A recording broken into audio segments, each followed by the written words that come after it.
ஞானேஸ்வரியில் அத்தியாயம் 14 ஸ்லோகம் 17. ஸோ சத்துவ ரஜஸ் தமஷ் அப்படிங்கிற அந்த குணங்களை பற்றி நாம் பேசிக்கொண்டிருக்கின்றோம். ஒவ்வொன்றும் தலையெடுக்கும் போது என்ன மாதிரி இருக்கும் அப்படின்றத சொன்னாங்க.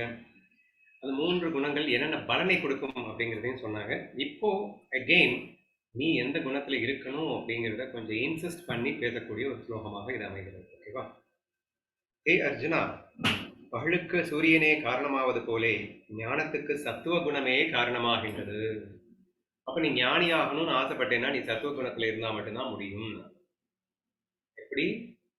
பகலுக்கு என்ன காரணம்? சூரியனே காரணமாவது போலே இந்த ஞானத்துக்கு கண்டிப்பாக சாத்வீக குணமே காரணமாகிறது. அப்படியே லோபத்துக்கு ரஜோகுணமே காரணமாகிறது. லோபம்னா பேராசை அப்படின்னு சொல்லுவாங்க. ஸோ காமத்தினுடைய உக்கிரமான ஒரு ரகம்னு வச்சுக்கோங்க. ஆசைங்கிறது காமம். காமத்தினுடைய எக்ஸ்ட்ரீம் நிலை வந்து லோபம் அப்படின்னு சொல்லுவாங்க. அப்போ ஞானத்துக்கு எது காரணம்? சாத்விக குண காரணம். லோபம் ராஜச குணம் என்னவா இருக்கும்? லோபத்துக்கு எது காரணம் அப்படின்னா ராஜசிக் காரணம்.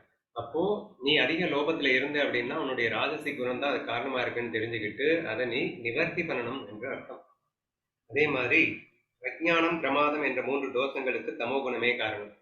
அஜ்ஞானம் நம்ம தமோ குணத்தினுடைய 3 தோஷம் என்ன? மெயினா அஜ்ஞானம், 2வது சோம்பேறி, 3வது தூக்கம். ஸோ இந்த 3 தான் வந்து இந்த தமோ குணத்தினுடைய முக்கியமான லட்சணமா சொல்லியிருந்தோம். இந்த 3க்கு எது காரணமாகிறதுனா தமோ குணம் காரணமாகிறது. விசாரம் செய்கிறவர்கள் இம்முக்குணங்களையும் உள்ளங்கை நெல்லிக்கனி போல தெரிந்து கொள்ளுமாறு அவை தனித்தனியாக நிரூபிக்கப்பட்டவை ஆயின. அப்போ இதுவரைக்கும் நான் வந்து 100% தெளிவா கிளாரிட்டியா நான் எக்ஸ்பிளைன் பண்ணிட்டேன்பா. சொல்லி முடிச்சுட்டாரு. இது அடிஷனல் தானே. ஸோ தெளிவா சத்துவம்னா என்ன, ரஜஸ்னா என்ன, தமஸ்னா என்ன, இது இருந்தா அவனை எப்படி இருப்ப, இது இருந்தா எப்படி இருப்ப, இது இருந்தா எப்படி இருப்ப சொல்லி முடிச்சுட்டு இப்படி இருக்கேன்னா நீ இப்படி இருக்க, அதாவது ஞானியா இருக்கேன்னா நீ சாத்விகத்துல இருக்கேன்னு அர்த்தம்.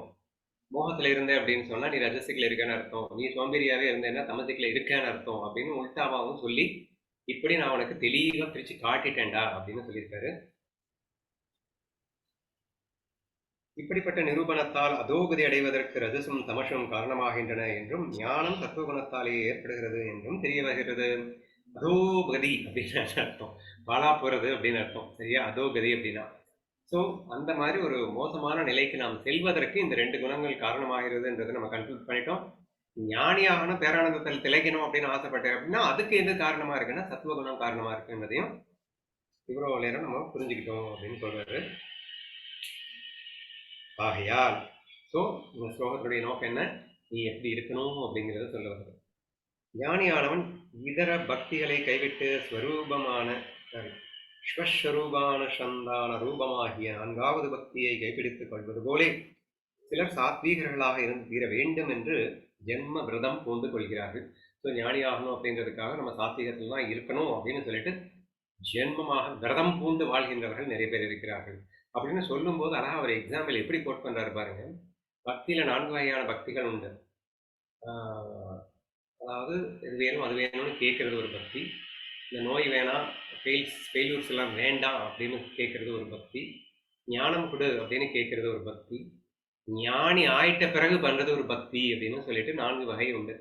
இதுல ஞானி ஆன பிறகு வருகின்ற பக்திக்கு ஞான பக்தன் அப்படின்னு பேர். இங்க இடத்துல எதை கோட் பண்ணியிருக்காரு அப்படின்னா இதர பக்திகளை எல்லாம் கைவிட்டு விட்டு ஞானோத்திர பக்தியை எவன் கைகொள்கின்றானோ, யாரு? ஞானியானவன். ஒரு ஞானிக்கு வந்து மற்ற பக்திகள்லாம் எனக்கு தேவையில்லை, எனக்கு ஞான பக்தி தான் வேணும் அப்படின்னு இறுக்கி பிடிச்சிக்கிற மாதிரி ஞானியாகணும்னு ஆசைப்படுறவன் சாத்விக குணத்தை இறுக்கி பிடிச்சிக்கணும் அப்படின்னு அழகா சொல்றாரு. சரியா? ஞானியானவன் மற்ற பக்தியெல்லாம் விட்டுருவான். அவனுக்கு காம பக்தி அதெல்லாம் எதுவுமே கிடையாது. நீயா சொல்றது ஞானம் வேணும்ன்றது கூட ஞானியா ஆயிட்டானே, நீ ஞானம் வேணும்னு கேட்கறதுக்கு.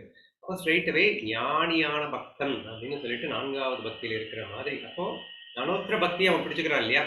அந்த மாதிரி நம்ம எல்லாம் சாதகர்களாகினால் சாத்விக குணத்தை இறுக்கி பிடித்துக் கொள்ள வேண்டும் என்பது இதன் மூலமாக தெரிய வருகிறது.